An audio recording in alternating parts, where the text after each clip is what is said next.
Hi, everyone. Welcome to my Friday Forum. My name is Cindy McDonald, but most of you already know that. I'm so glad to be able to offer you several different sessions this month and the month of August as our back to school edition so that we can all get fired up and ready to welcome our kids back to school and kind of usher in the whole frenzy of the upcoming application season. So as you're joining us, go ahead and put in your chat where you're from. And today I'm going to ask you a question is how much of your practice is with LD students? Because today I have as my guest, Dr. Eric Endlich, who is a clinical psychologist, and he's also an IEC. His company is Top College Consultants, and he now resides in the same state as I do in California. Hi, Eric. Hi, Cindy. Thanks for having me. I'm so glad to have everyone here. And as you're hopefully I fixed the settings. Last week we had an issue with the settings, and today it looks like people are being able to put their comments in. So let us know where you're from so Eric can see where you're from as well. And also what kind of students that you work with. Nice to see you. I see Noah's on, Karen, Stephanie. I also know she works with a lot of neurodivergent students. And here's Carmen.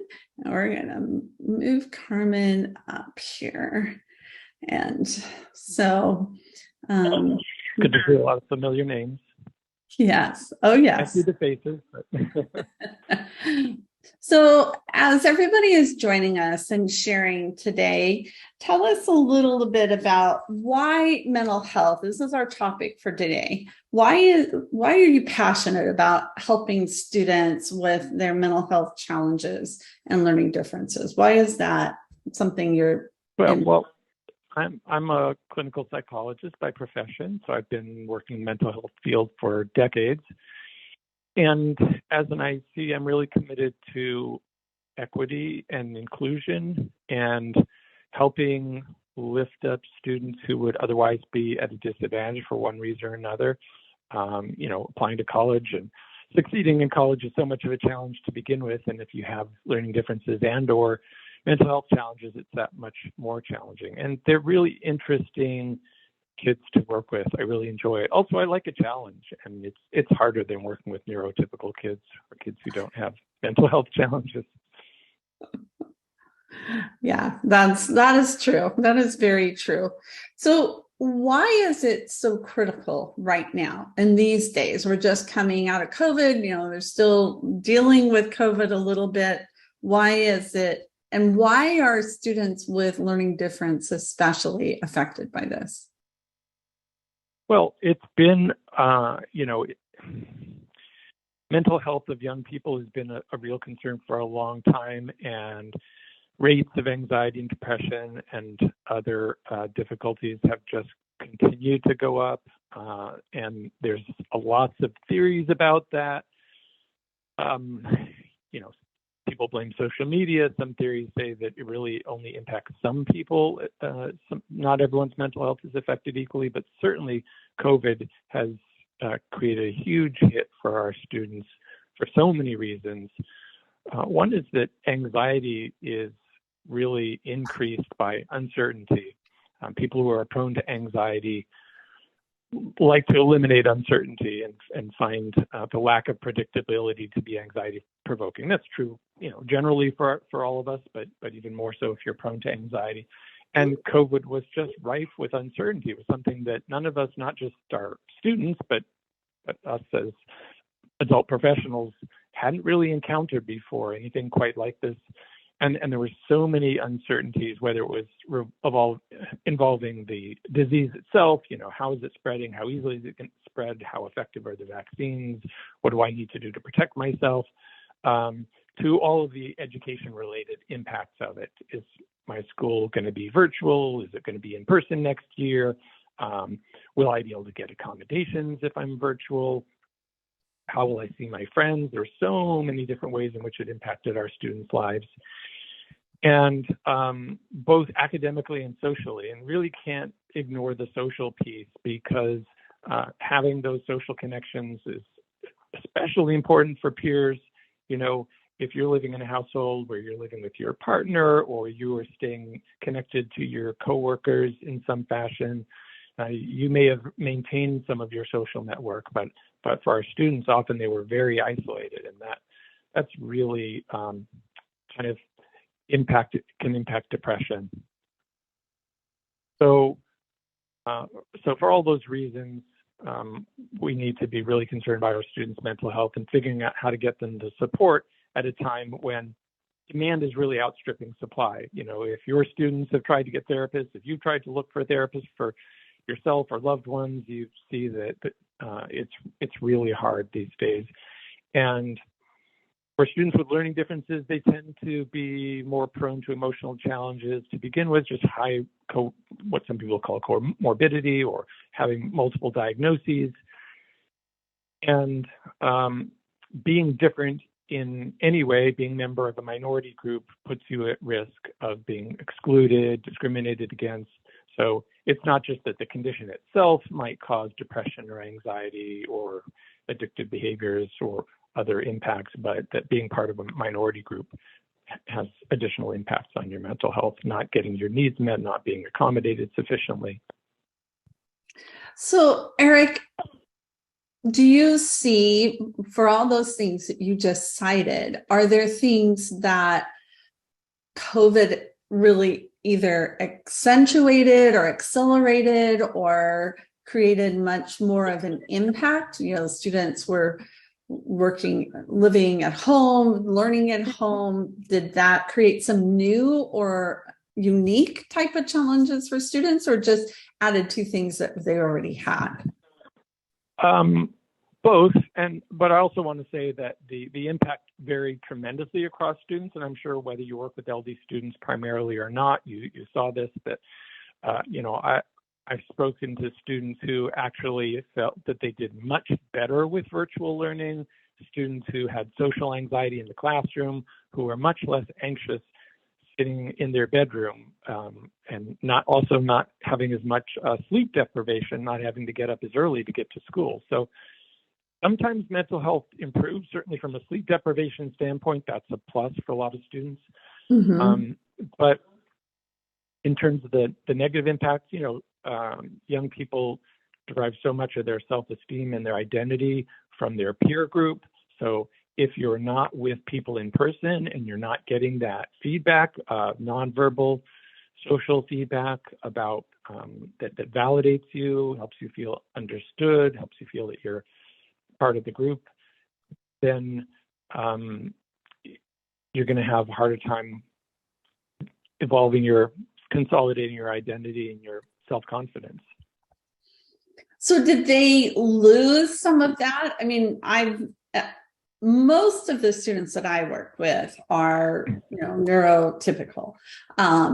So did a lot of the students lose some of those skills and things, even though they were more comfortable learning, in an online environment? Many of them, when did they lose those social skills, and then that created anxiety when they're going back to school? Definitely, yeah. Unfortunately, just because you're more comfortable doesn't mean that you're you might be learning better academically, but learning less socially. And so again, not just the neurodivergent kids, but the neurotypical kids, their social skills probably, for many of them, just like we talk about this academic lag, or falling behind in math skills, I think it's the same for a lot of kids socially. This is a time where, again, it's kind of a key time where they're developing social skills and learning how to navigate groups and learning how to self-advocate. And so I think for a lot of them, it's going to increase their delays. Mm-hmm. So, but it's somewhat of an equalizer. So, if a lot of kids are going into freshman year of college, having been virtual and having more social anxiety in that situation, that's going to be true across the board for quite a few kids. So it's not like it's just, that kid who's feeling like, oh, geez, I haven't, been around my peers as much. I feel uncomfortable, that's going to be true for a lot. So a lot of people will have that in common. So what are some of the things that the colleges are doing to help these incoming freshmen, especially, or even transfer students, because they've had such a unique educational experience the last 4 years? Well, I'd love to hear from our peers in the meeting what they're seeing. I think they're scrambling and trying to keep up with the demand for mental health services. I think that's a high priority, which they have not figured out how to do. Hiring more staff, outsourcing, adding peer groups, peer support opportunities. Mm-hmm. But Mm-hmm. I think they're still trying to figure it out. Well, and I think a big part of it is building that awareness. And as you mentioned, all students, mental health has been an issue for all students, but understand there may be some differences or more pronounced, needs, I guess is the word I'm looking for the neurodivergent students. So what are some key considerations for us as counselors working with students with learning differences that are neurodivergent? Yeah. So I would say one is to, reflect on your own level of comfort and expertise, and think about whether when you get referrals of students with learning differences, you feel like you have the expertise to be their primary IEC, or whether you want to refer them to someone who primarily does that work.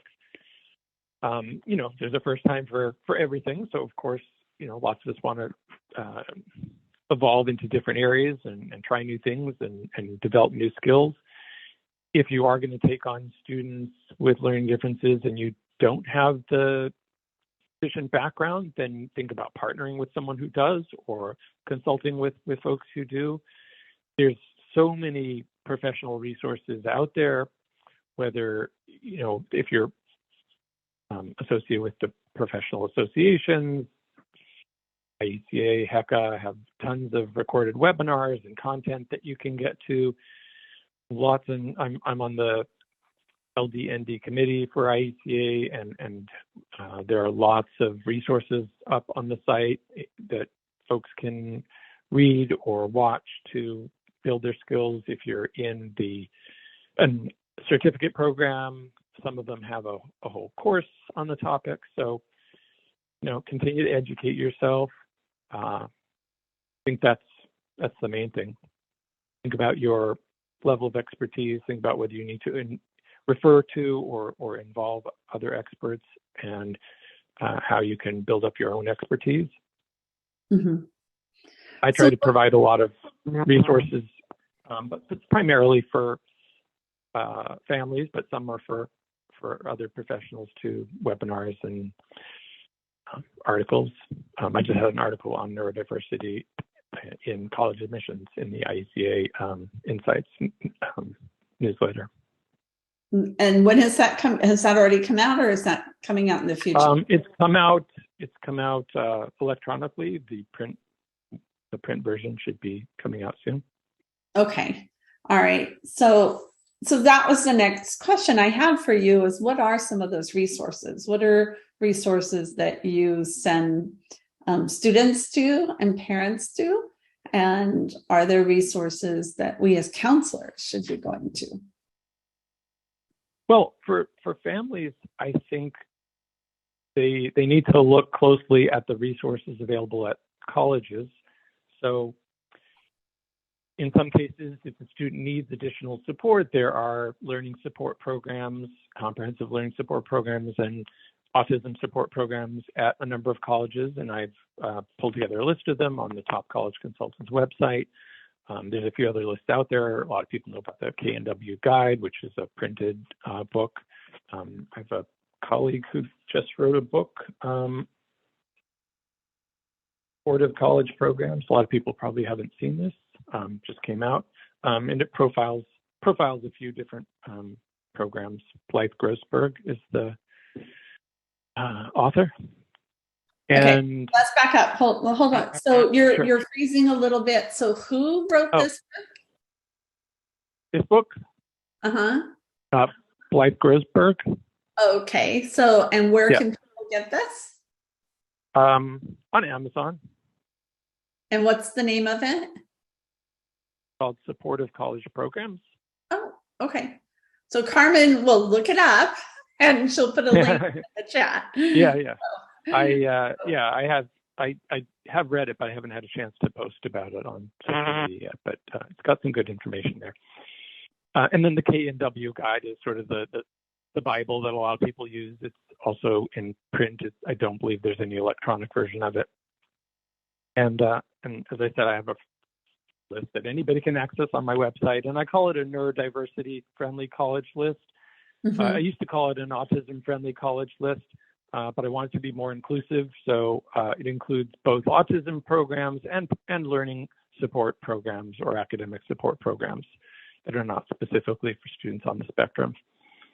And so families need to, know about those programs in colleges, but they also need to know about all the other resources in college, because obviously lots of our students are going to colleges that don't have these programs for any number of reasons. They may love a particular college for a particular reason, or it might be the most affordable college. And then, of course, some students aren't interested in being part of those programs, even if they would benefit. But there's so many other resources available at practically every college that are easy to kind of forget about or overlook, like going to faculty office hours, talking to your RA, talking to your academic advisor, your career counselor, going to the free tutoring center or the math center. So there's all these help resources for academic support and emotional support at almost every college. So students can kind of put together a package of services, even if there is no official program at their college. And then there's programs that will work with students virtually at any college. So if the family is willing to pay for an outside program, they can access that regardless of what college the child ends up at. And again, most of our kids are ending up with colleges that in many cases don't have those programs, so they need to know about those other options. Yeah, because students can also create resources. So I have students who've created neurodiversity clubs in their high schools and have every intention of creating them in college. There's sort of a new movement to create more of those programs in college. And I can send you a link later. I don't have it on me at the moment, of a resource to help students create those programs. Oh, nice. The College Autism Network is really supportive of students creating support programs in college. So you don't have to sort of wait for the professionals to do that. Students can be creating clubs and pooling their resources with other students. So that brings me back to another question, kind of cycling back and talking about accommodations in their mental health. Are there new accommodations that colleges are considering, or even in high school, based on mental health for neurodivergent students that they may not have had before? Well, sure. There are accommodations in college that may not have really been applicable in high school, that may not be on families' radar screens. So, for example, getting a single room in the residence hall is not that unusual an accommodation in college, but unless you are in a boarding school, it probably hasn't even crossed your mind in high school that that would be something you might need or benefit from. Like any accommodation, you need to get the documentation to support that, whether it's a letter or a neuropsych evaluation that says this student needs or would strongly benefit from a single room in a residence hall. That's one example. Sometimes there's accommodations in dining halls for students with sensory sensitivities or dietary issues. The emotional support animals in the residence hall, increasingly common for students with for who have mental health challenges who would benefit from an emotional support animal. And again, maybe you're in high school and you're living with your dog or cat or other animal, and you haven't really thought about, oh, this is something that's kind of a key element of my mental health. I should look into what I could be doing in college to replicate that or continue that. That's a very good point, because when you're living at home, and then you move away, those accommodations could feel very different. So Brenda's asking. Go ahead. One other thing to think about in the transition to college from a mental health standpoint is a lot of students, of course, are getting treatment in high school. And if they're happy with their providers and they can continue with those folks in college, that's often the ideal option. And if you're staying in state and your providers can work remotely, that shouldn't be a problem. But if you're going to a college in another state, that's something you really need to look into, because from a licensing standpoint, if they're not licensed in the state where you're attending college, they may not be able to see you. Even though emotionally they may want to continue with you, they may not legally be able to. So that's something to really think about in advance in terms of the college list, and also in terms of setting up treatment in college well in advance, because it may not be something you can just find a prescriber at the drop of a hat if you need to continue on your medication.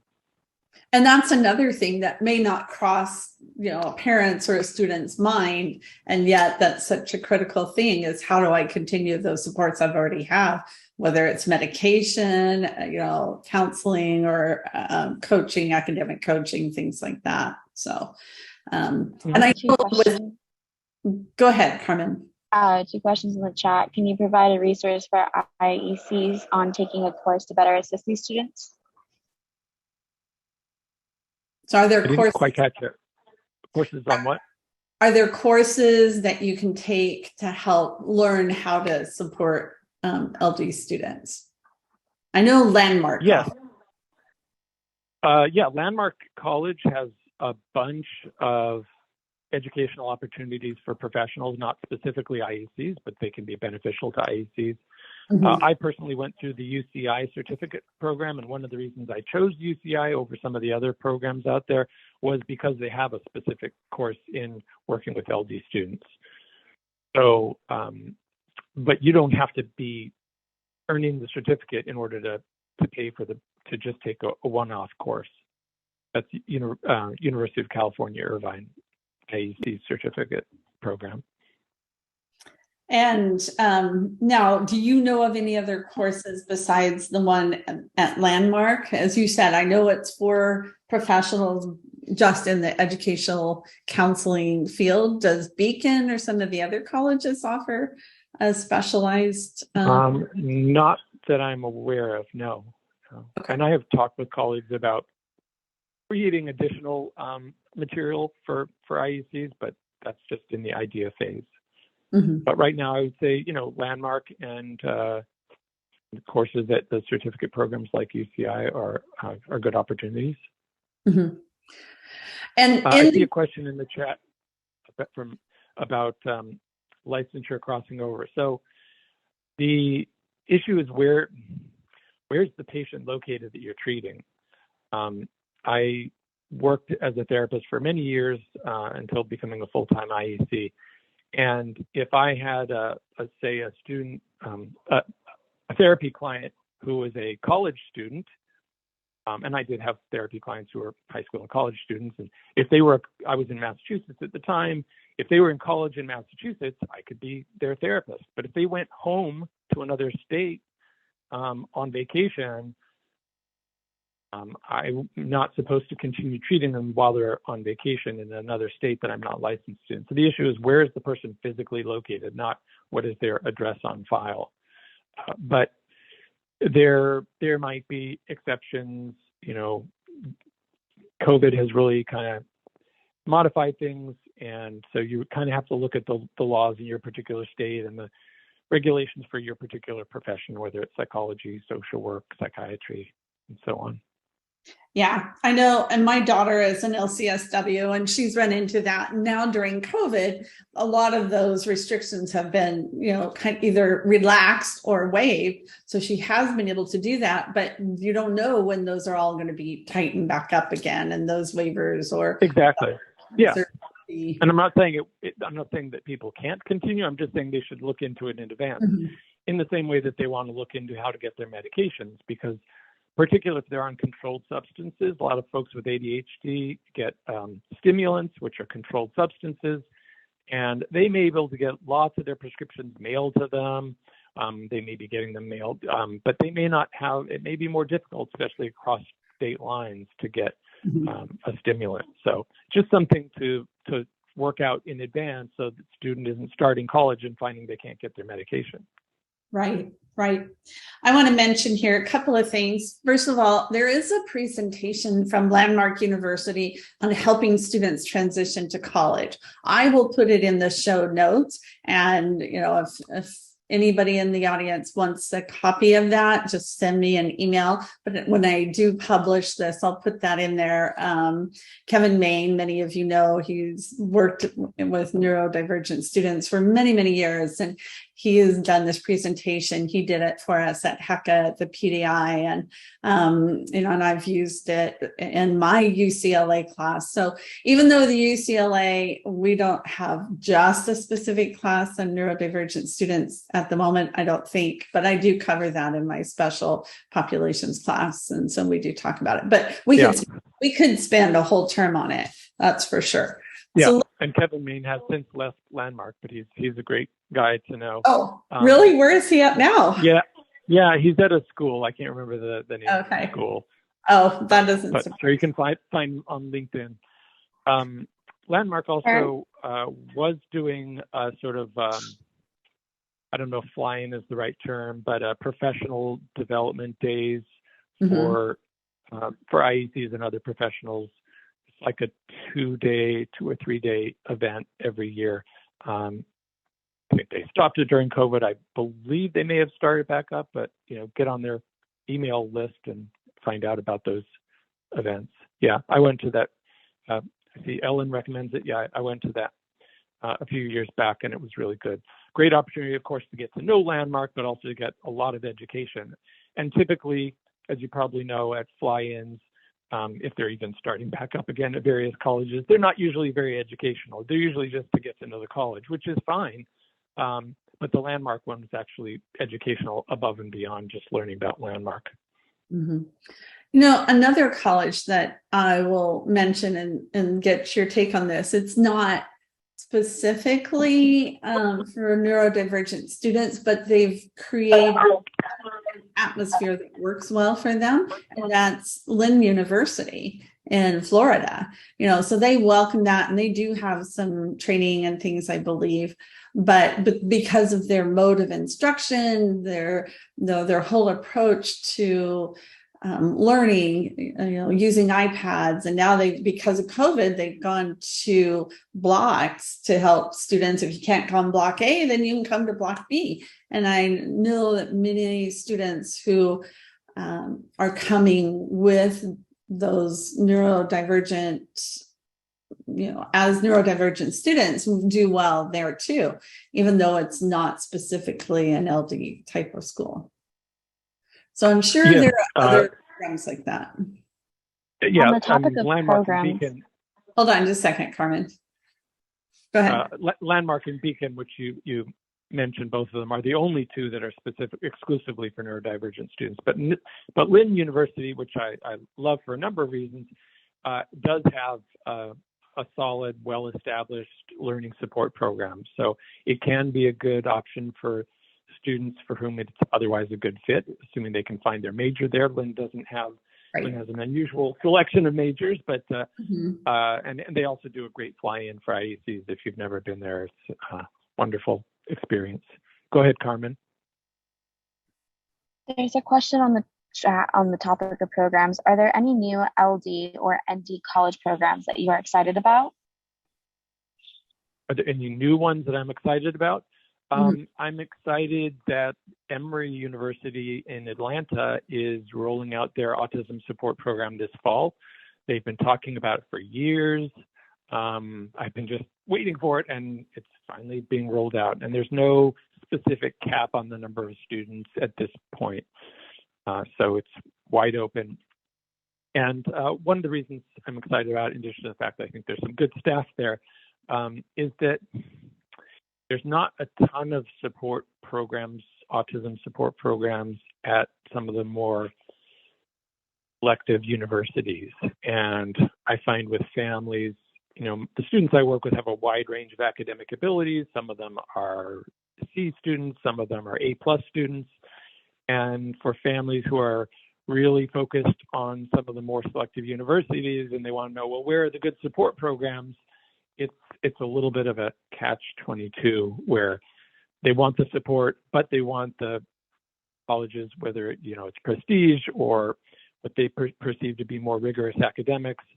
And there's some colleges that are more prominent that have support programs, but a lot of the colleges with support programs are kind of lesser known, or colleges that some of the families kind of turn up their noses at, or feel like, hey, my student has a 4.2 weighted GPA and the average GPA at this college with the support program is like 3.0. It doesn't look like a good fit to me.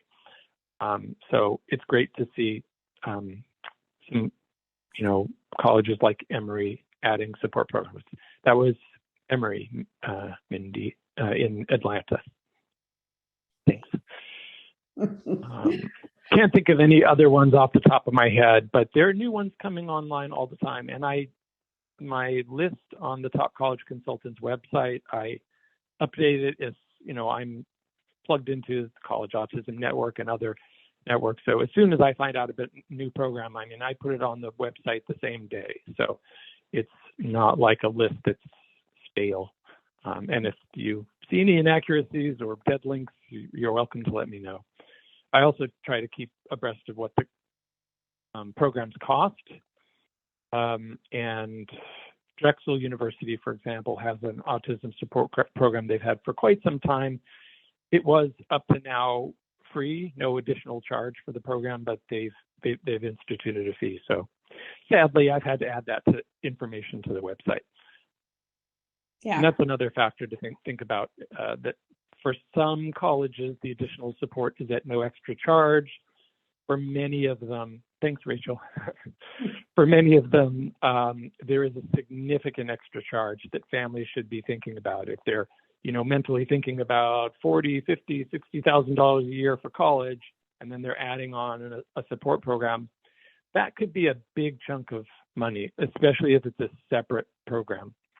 Mm-hmm. And as many folks know, not only are there programs that are located at the universities, there are some standalone residential programs where students will live at the program and attend a nearby college, like Mansfield Hall and CIP and CLE. And that's a huge additional cost. So it can be a lifesaver for a student who needs a ton of support, who needs residential support, who maybe is struggling with mental health issues too, to have that support when they come home from class, that there's staff right there where they're living to help support them. But that's a giant additional cost. So unfortunately, they're out of reach for a lot of families financially. But for families who can afford them, it's be a great resource. Yeah.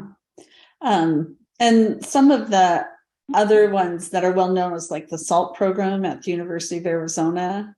University of Denver has a program. So those are there are lots of different kinds of programs at different price levels for sure.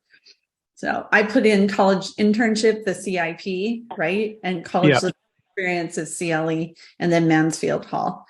Yeah. And one other that folks may not know about because it's relatively new is called Summit Campus in Massachusetts. It's in Worcester, Mass. It is primarily for students on the spectrum, but not exclusively. And Worcester has a bunch of colleges there: Clark University, Holy Cross, College of the Holy Cross, WPI, Worcester Polytechnic. So that's WORCESTER. Don't hold the spelling against me because I have no idea. I'll put it in there. Hold on a second. All right. Looks like Carmen's got something. So Jessica, good to see you. Jessica, she says that there are programs for kids with LD, but more language-based or EF programs like Marist and Syracuse. And do you consider University of Arizona's SALT program to be like that, to be similar to those? I'm sorry, but I'm not sure I understand the question. But I think that big, well-established programs like SALT, which, for people who only know one program in the country, most people have heard of SALT. It's well known, it's huge, it's been around for a long time. I think they can, as far as I know, accommodate a huge range of learning differences. And the programs that Jessica mentioned, Marist, Syracuse, SALT, none of them are autism programs. Typically, if you reach out to a learning support program and say, hey, I have a kid on the spectrum, they'll say, whoa, we're not an autism support program, just so you understand that. But virtually all of them have some students on the spectrum. So it doesn't mean that students on the spectrum wouldn't do well there or would be, alone. It just means the program is not directed at them. And one of the key differences between a learning support program like the ones Jessica mentioned and an autism support program like the ones at Drexel or Emory is that the autism support programs typically have a strong social component in addition to the learning support components like executive function or academic coaching and priority course registration and other bells and whistles. There's usually either peer mentors and or professional mentors. There may be social skills workshops. There's often social events like pizza night, game night, bowling night. So social events, social skills help with learning to interview for job interviews and so on. So autism support programs tend to have more components than the straight learning support programs have. We do have a question. Sorry. Go ahead. We do have a question in the chat. Does Jeffrey offer services to IECs to ask questions and advice? I believe they're referring to Jeffrey from Landmark College, but if not, who can they go to ask for questions and advice? Basically, will you? I could not quite hear that. Can somebody call you? That, Cindy? Yeah, can you hear me? Yes. So can somebody call you and get your feedback on a question or, a situation with a student? Do you offer? Sure. Yeah. Yeah. For that? Yes. Looks like they called me Jeffrey. It's Eric, but that's okay. Yes. Yeah, Brenda, we're talking to Eric today. Yeah,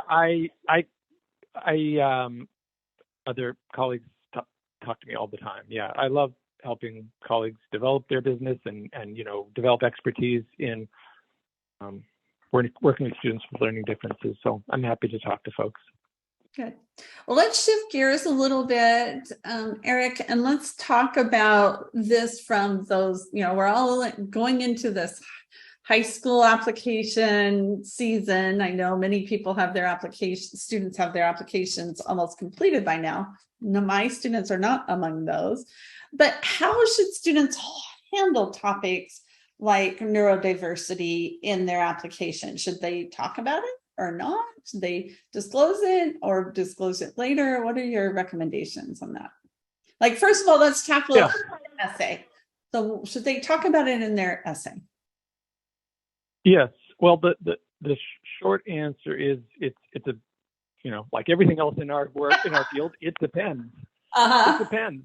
It's a personal decision. I don't tell students what they should or shouldn't write their essays about, although I give them tons of guidance and, whether it's effective, whether it's helping the college get to know them better. So there's no reason to think that mentioning your neurodiversity, whether it's in your essay or elsewhere in your application, is either going to help you or hurt you get into the college. There's no reason across the board to think that it's going to improve or decrease your chances of getting in. That being said, I have lots of students for whom their neurodiversity or their neurodivergence is just a central part of their story and their identity, and they can't imagine not having that be part of their application. So I've had quite a few students who do write about it in their essays. That's their choice. just talking to a student earlier for whom that's, this student started a neurodiversity club at their school and plans to do that at their college if it doesn't have one. So that is just a huge part of they're involved in disability advocacy. So there's no way they could kind of have a complete application without talking about that. And they're trying to get into Brown. I had another student last year who wrote about autism in his essay, and he's going to MIT. So there's no reason to think that it's, hurting students from getting in, or that it's helping them, other than the fact that it's helping tell their story. There are other people who consider it very private, or think of it as more, yes, I have this diagnosis, but that's not really who I am. I'm a history buff or an athlete, or that, something else is a more prominent part of their identity. They want to talk about that. That's very true. However, that being said, whether or not they mention it in their essay, and I've written a couple of things on disclosure. I wrote an article recently for the Asperger Autism Network on their blog. Whether or not they talk about it in their application, after they commit to the college, they should definitely disclose and communicate with the Disability Services Office and obtain accommodations if they have documentation to support those. Even for students, and there's of course lots of students are thinking like, I was getting accommodations in high school, or I was in special education, but I don't think I'm going to need that in college, or I don't want to be associated with that in college. I want to just make a fresh start. I don't want to be that special ed kid in college, so I'm not going to do any of those things. That's a really, just to be blunt, that's a bad idea. It's a time when you're making one of the biggest transitions in your life to a huge leap in independence, having to be much more in charge of your time and much more of a self-advocate, to then take away all the supports and accommodations that have helped you get to where you are. You may not use them, you may not need them, but just like, fire insurance, health insurance, auto insurance, who knows if you're ever going to cash in on that plan, but it's good to have. So students should definitely set that up once they get into the college. And they should be researching those things when they're shopping for colleges. When they're searching for colleges, that's the time to do the research, not after they've committed. You don't want to discover, oh, turns out the college that I'm going to doesn't really have very much to offer. Mm-hmm. Mm-hmm.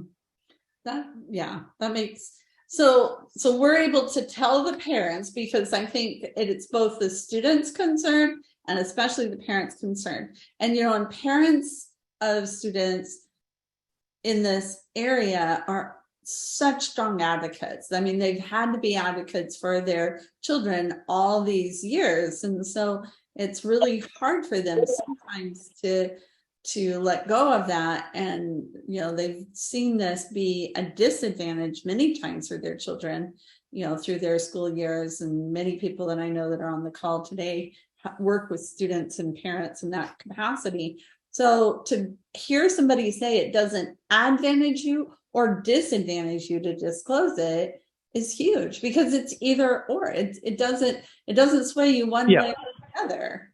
Right? Now, I said that as a generalization. Okay. It would be illegal for a college to discriminate against you because you have a disability, but just because it's illegal doesn't mean it couldn't happen. Right. So it also depends on how someone presents it. If someone presents it as, I have this disability and I struggle every day and I've barely made it through high school, of course, that could raise the anxiety level of the college admissions committee. And, if you're barely making it through high school, how are you going to be in college? So right. It also depends on how you present it. If you present it that I've had these challenges and here's all the stuff I've done to succeed, and here's the ways in which it's made me a stronger self-advocate and made me more empathic to other students and other people with disabilities, that could be a wonderful message. So, the devil's in the details. That is, again, I'm not saying that colleges never discriminate. I can't make that statement across the board, but there's no reason to assume that they will, and it would be illegal for them to do so. Mm-hmm. And, on the flip side, if you wrote a very compelling story, a very inspiring story, then disclosing it could help you. But that could be true whether you're writing about anything else. If you're, a compelling writer, you might have been affected writing about another topic too. Right. Yeah, it could be any number of different things. And I think it goes back to what you were saying originally is what is that an integral part of the student? Do they identify, and how do they see themselves? If they see themselves as an athlete or an artist or, these different things. But I know I have a son who has ADHD. My husband probably had I know he had ADHD. It just wasn't, there was no term for it. I mean, his parents took him to the psychologist to figure out what was wrong with him because he never turned in his homework, and yeah, it created a lot of friction in the family.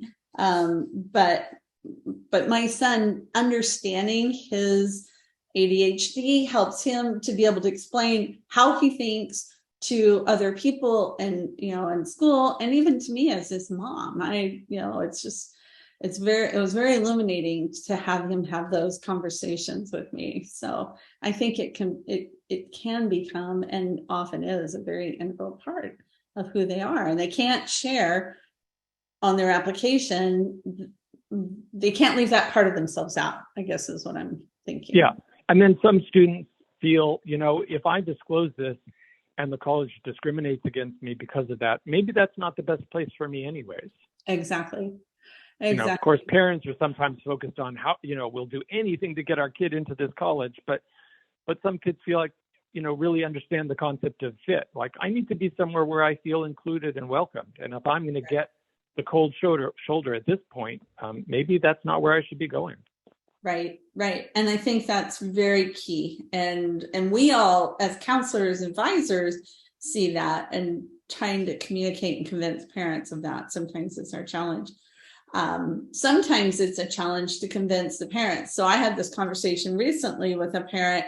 She told me all about how her child had special needs, but never wanted to identify it, never wanted him to know that he had special needs. And she never wanted him to be labeled. So she didn't want to give him a label. And I don't think she understood. Well, I know she didn't understand how that actually created a reverse effect. And he's doing fine. I have no idea exactly what difference she's referring to. But I found that very strange that she had this mindset of, oh, I don't want to label him. And then, we'll identify him as different. So what do you do when you run across that? How do I tell this? Well, yeah, that's a tough one. I see myself as working primarily with the student, and I want to understand what the student wants and what their agenda is. And there is, of course, sometimes with many different things, including this situations where we are kind of caught in between the student and the parents, and we're in a role where we're trying to help both sides, come to some sort of consensus. I think you were alluding to the idea that it can sometimes backfire. If a student has challenges and they don't disclose where they're coming from, they could be judged more harshly. Mm-hmm. I'm neurodivergent too. I don't think I mentioned it earlier, but I have not had any negative responses to telling people that. And I think sometimes, if there's something quirky about you, and, whether it's, as you said, forgetting to turn in homework, or, not reading social cues, or not knowing when to stop talking, and you explain to someone why that is, I think there's a good chance the person will be like, oh, yeah, I did notice that, but, now I understand why. Thank you for explaining that. Historically, of course, prior to better understanding of ADHD, so many kids with ADHD were blamed and criticized. And, you're lazy, you're not trying hard enough, you're clearly smart. Why don't you just pay attention? Doing this on purpose. Yourself? Yeah. And saying, why don't you just try harder or pay attention is like saying to a blind person, why don't you just, strain your eyes more to look at the blackboard? I think we're all doing the best we can. And if a student is bright and struggling, there's probably a good reason for it. And just criticizing them or telling them to get their act together is not really going to be the solution. No, No. So that leads me to our last question. Our hours just flown by, Eric. And I run into this. I know many of us are in areas that are, people are very attuned to learning differences and students needing help and support, but other areas they're not at all. And so a lot of times I'll run into that. Parents will tell me, oh, my kid's not turning in his homework. He struggles on tests. And, I see them struggling. What do we do when you see that happening with a student? Whether they already they're aware of their neurodivergency or not. So what are some recommendations that you would have? You're talking about a situation where you have a hunch that the student has a learning difference and it hasn't been diagnosed yet? Yes. Mm-hmm. You can certainly, there's this concept of stages of change in psychology, and you don't want to jump too many stages ahead if someone's not ready to face something. So there's a certain art in introducing something gently, whether they've ever noticed what you're noticing. Has anybody else ever commented on that? Has the child ever been evaluated? They can get free evaluations through the school system. In many cases, parents will pay for a more expensive, more extensive neuropsych evaluation from a professional, private professional, but they can get a free evaluation from the school system. There's no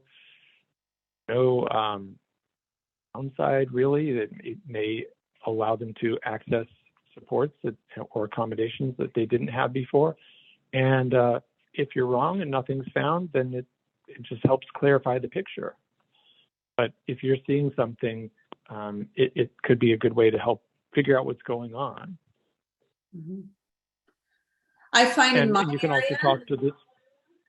Yeah. And you can also ask the student, I'm noticing this. Have you noticed it about yourself, or has anyone else ever commented to you about it? What's your understanding of what's going on? And there can be many different reasons for the same behavior. So you might immediately go to one thing.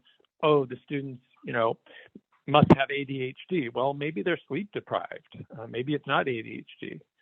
Mm-hmm. They're staying up late, playing video games, and so they're spacing out in class. But that doesn't mean it's not worth exploring what's going on. True. Well, and I think one of the things that I experience in this area, and others may be experiencing too, there's still a stigma associated with it. So parents, two things. One, they're not aware, that there might be something that can be a difference or something be evaluated, something they can do. And two, they're afraid to find out because that brings in a stigma. And so that's why I find I run into it a lot. And I have a direct psychologist. She knows if I make a referral, that she'll do the testing. They don't even have to go through their doctor. But a lot of times you go through your school or your doctor, but there, it's just building that awareness. So, what about students who already are identified and know about their neurodivergency? Is there something that we can do if we see them struggling? What would you recommend? Well, just make sure they have all the accommodations and supports they're entitled to. It's not our role to be their therapist, even though I happen to be a therapist. I'm not acting as my IEC client's therapist. If they're not in therapy, we can talk to them about that option. If they're not, if they have a therapist and they're not meeting with them because they don't like them or they're not opening up to them, talk to them about, seeing someone else or talking to their therapist about their concerns. And there's always other resources. There's your high school counselor who is a counselor. Have they, really use that resource? Sometimes there's other, whether it's in high school or college, there's other potential mentors out there. I think it's so important for kids to have mentors. And it may not be, even their teacher. I remember in high school, there was a teacher who was so supportive and nice to me, and she wasn't even a teacher I ever had in a class. I just happened to meet her through a school function. And it really meant a lot to me that she cared, even though I never studied under her. So find those mentors and resources. Also, you were talking about the stigma. You know, there's neurodivergent kids at every college and in every workplace, adults in every workplace. So we're there whether we're out or open or not. So people don't have to fear, oh, this means I can never go to this kind of college, or I could never get a job in this field. We're in all different fields and all different colleges. And I also, I don't have time to go into this, but I approach it from the neurodiversity standpoint, not the medical model. So diversity is a strength. It enriches a college, it enriches a workplace, it brings different points of view, it brings new, fresh perspectives. So I don't look at it as a deficit. Sure, there may be challenges associated with it, but there's also great things that these unique kids bring that could enrich the colleges. I totally agree. That's part of why I don't want them to hide or, not be their true, authentic selves. So what would your parting words of advice be for other counselors or educators, Eric? Figure out if this is something you want to do. If you don't, it's fine. There's nothing. If you just feel more comfortable working with neurotypical kids, that's fine. I work with them occasionally. It's very rewarding, and it's a lot easier. And if you do like working with them, if you want the challenge and the reward of helping kids who are at a disadvantage, then there are lots of resources out there to help you get up to speed and support you in this challenging work. I agree. I totally agree. Well, thank you, Eric. This has been educational and just very exciting to be able to have this conversation. It's nice to be able to have just frank, general conversations. I hope everybody's appreciated and enjoyed them. So thank you very much. My pleasure. Thanks for having me. Thanks to everybody who joined us today. So I want to remind everybody that join us again. I'm doing a lot of different sessions this month. And next on the 19th, so next week, we're going to have a session on the YSA with Susan Kapow from the Wild Writing Workshop. So that's and she's going to talk about creating strategies and things. And she's already got a resource set up for everybody. So we're going to do that next Friday. The last Friday in August, we're going to talk about career and clarity with Lisa Marker Robbins, and that'll be exciting. We're going to talk about cultural competencies, kind of another side of this coin about talking and connecting with our students. That's going to be on September 9th. And, Jenny Kent and Jeff Levy just released their data. They're going to come on my show and talk about that. That's going to be the end of September. And all of these are on my website. So you can go on, people are registering, watch for emails, you'll have that. And just yesterday, I wanted to let everybody know, I'm actually so excited. In October, I'm going to have the the provost and executive vice president from the University of Montana, Pardis Mahdivi, and Mary Krita are going to come. And I heard them have this conversation recently at the Montana counselor tour. And so I've invited them to come and talk about just how to be innovative in higher education and some of the things and directions that they see higher education going. Pardis herself is Iranian American. She wrote the book Hyphen, talking about our identities when we have these hyphenated identities. And she has a fascinating story to tell about being an Iranian American, and she's actually jailed in Iran because of her writings and her beliefs. So that I'm going to be offering in October. So, stay tuned, put me on the calendar, and I'm just really glad to have everybody here. And Eric, again, thank you very much for being here today. And everybody have a great weekend, and I will see you. So, Eric, thank you. You're welcome. Thank you. And Carmen, Thank you for being here today too. You're always a lifesaver.